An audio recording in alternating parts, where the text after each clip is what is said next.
কোন পাতা রান্না করবো, খারকুটো পাতাগুলোকে ভালো করে নুন দিয়ে ধুয়ে কুচিয়ে নিয়েছি। এখানে নিয়েছি পেঁয়াজ আর রসুন নিয়ে নিয়েছি, আর শুকনো লঙ্কাটা তেলে ভাজা করছি। অনেকে কাঁচা করতে পারো, আমি কাঁচা লঙ্কাটাকে ভেজে নিয়ে তারপরে পেস্ট করবো।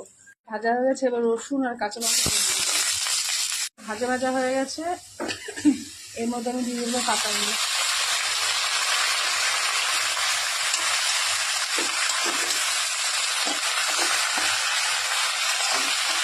পাতাটা দিয়ে এর মধ্যে নুন, মিষ্টি, হলুদ সব দিয়ে দিচ্ছি। এটাকে আবার বেশ ড্রাই করে, অনেকটা ড্রাই হবে না, জল জল বেরোবে। এটা আমি এটাকে বেশ একটু ড্রাই করে ভাজবো, ভেজে মিক্সিতে পেস্ট করে নেবো। যারা শিলনোড়াতে করতে চায় তারা শিলনোড়া করলে বেশি ভালো হয়, কিন্তু আমার সেই সময়টুকু নেই যে শিলনোড়া এখন করবো। আর শিলনোড়া করলে একা হাতে বেটে তারপর তোমাদেরকে ভিডিওটা করতে পারবো না। মিক্সিতে পেস্ট করবো, সময় থাকলে পরে শিলনোড়া পেস্ট